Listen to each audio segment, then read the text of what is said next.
Halo Sobat Ngopi semua, semoga teman-teman tetap waras dan tetap bahagia. Kadang yang bikin hidup berat bukan cicilan, tapi story Instagram atau story WA orang lain. Bukan karena kita nggak punya, tapi karena kita lihat orang lain punya lebih dari kita. Lucunya lagi, kita bisa kenyang tapi tetap merasa lapar. Punya uang tapi tetap merasa miskin. Karena ternyata rasa miskin itu nggak selalu soal isi dompet, tapi soal siapa yang kita lihat setiap hari. Dan ini yang disebut kemiskinan komparatif, alias miskin karena membandingkan atau ngelirik hidup orang lain. Kalau kamu merasa kurang, padahal semua kebutuhanmu sudah tercukupi, merasa insecure saat lihat status orang lain, bisa jadi kamu termasuk dalam kategori kemiskinan komparatif atau kemiskinan palsu. Nah, di video kali ini kita bakal bahas tuntas soal kemiskinan komparatif. Biar kamu bisa bedain mana rasa yang kurang wajar dan mana yang cuma bikin stres sendiri. Jadi jangan di skip ya video ini, tonton sampai habis. Siapa tahu bisa jadi obat dari penyakit miskin palsu yang sering datang gara-gara scroll-scroll sosial media. Apa itu kemiskinan komparatif? Kemiskinan komparatif itu bukan soal nggak punya, tapi soal punya lebih sedikit dari orang lain. Bukan karena lapar, tapi karena melihat orang lain makan steak, sedangkan kita cuma mie instan. Nah, dalam psikologi sosial, efek ini disebut social comparison. Kita cenderung melihat diri sendiri bukan berdasarkan kebutuhan dasar, tapi berdasarkan standar sosial di sekitar kita. Teori ini dikembangkan oleh psikolog sosial namanya Leon Festinger yang menyatakan bahwa manusia itu punya dorongan alami untuk membandingkan dirinya sendiri dengan orang lain sebagai cara untuk memahami posisinya dalam masyarakat. Ada dua jenis perbandingannya, yaitu upward comparison atau kita membandingkan diri dengan orang yang di atas kita.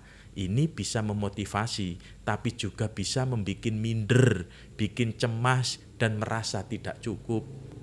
Yang kedua, downward comparison, yaitu kita membandingkan diri dengan orang yang di bawah kita. Kita bisa lebih bersyukur, bisa lebih menikmati, tapi kadang menjadikan kita meremehkan orang lain. Nah, di media sosial kita lebih sering terpapar upward comparison. Teman yang lagi naik haji, liburan ke luar negeri, beli rumah, semua tampilan mulus. Padahal di balik itu mungkin mereka juga sedang berjuang. Makanya orang yang tinggal di desa dan penghasilannya pas-pasan bisa tetap bahagia. Sementara yang hidup di kota dengan gaji besar malah stres, malah insecure dan merasa kurang terus. Karena di dunia modern, kemiskinan itu bukan cuma soal isi dompet, tapi soal siapa yang kita lihat dan siapa yang dibandingkannya setiap hari. Menariknya, dalam Islam juga mengajarkan tentang ini. Nabi Muhammad SAW bersabda, "Lihatlah kepada orang yang berada di bawah kalian, dan jangan melihat kepada yang berada di atas kalian. Karena itu lebih pantas agar kalian tidak meremehkan nikmat Allah Subhanahu wa Ta'ala." Ini artinya dalam hal dunia kita dianjurkan untuk melihat ke bawah agar hati kita lebih lapang dan lebih bersyukur. Tapi dalam hal iman dan amal kita justru dimotivasi untuk melihat ke atas agar terus belajar dan terus memperbaiki diri. Nah, ajaran ini sejalan dengan psikologi sosial. Perbandingan itu wajar, tapi kita harus sadar kemana arah perbandingan kita. Jangan sampai perbandingan malah menjatuhkan harga diri dan menggerogoti rasa syukur. Di zaman sekarang ini kebutuhan itu bukan cuma soal sandang, pangan, papan, tapi juga soal wifi, upload story di WA, beli skincare yang lagi viral, punya iPhone yang terbaru, ngopi di kafe yang mahal biar bisa diupdate di story. Ya, yang awalnya cuma gaya hidup orang lain, tapi lama-lama bisa jadi standar hidup yang kita pakai dan kita ikuti. Padahal nggak semua kebutuhan itu benar-benar penting. Banyak diantaranya lahir karena tekanan sosial. Dulu orang beli barang karena fungsinya, sekarang beli barang karena ingin dianggap setara. Dulu punya motor cukup, sekarang harus punya mobil biar nggak malu pas reuni. Dulu punya rumah kontrakan itu biasa, sekarang kalau belum punya rumah dianggap gagal. Dan ini yang bikin hidup jadi capek. Kita bukan kerja buat hidup, tapi kerja buat nyamain gaya. Kita nabung bukan buat masa depan, tapi buat buktikan sesuatu ke orang lain. Nah, yang lebih ngeri, kebutuhan sosial ini sering bikin kita boros nggak karuan. Karena begitu kita terjebak di lingkungan biar kelihatan, kita akan terus nambah daftar belanja yang sebenarnya itu nggak perlu. Beli skincare bukan karena kulit rusak, tapi karena temen glowing. Upgrade HP bukan karena HP rusak, tapi karena model lama dan dibilang memalukan. Nongkrong bukan karena pengen ngopi, tapi karena takut dicap antisosial. Nah, dan semua itu tanpa sadar menciptakan rasa kurang yang gak ada ujungnya. Karena selalu saja ada yang lebih keren, lebih mahal, dan lebih update. Kita terus mengejar validasi, dan ironisnya makin dikejar makin kosong rasanya. Daripada hidup buat menyaingi, gimana kalau kita hidup buat menghargai? Daripada sibuk melihat apa yang kurang, kita bisa mulai dari apa yang cukup. Karena makna hidup itu nggak muncul dari pencapaian, tapi dari bagaimana kita menjalani hari dengan sadar dan penuh rasa syukur. Bahagia bisa muncul dari hal-hal sederhana, ngobrol bareng orang tua dan keluarga di sore hari, lihat anak yang lagi tidur, bisa makan bareng keluarga meskipun menunya sederhana, bisa bantu orang lain walaupun cuma sekedar dengar curhatnya. Nah, bahagia itu bukan soal siapa yang paling tinggi, tapi siapa yang paling hadir.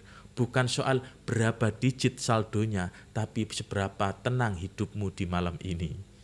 Banyak orang yang punya segalanya, tapi tetap merasa kosong.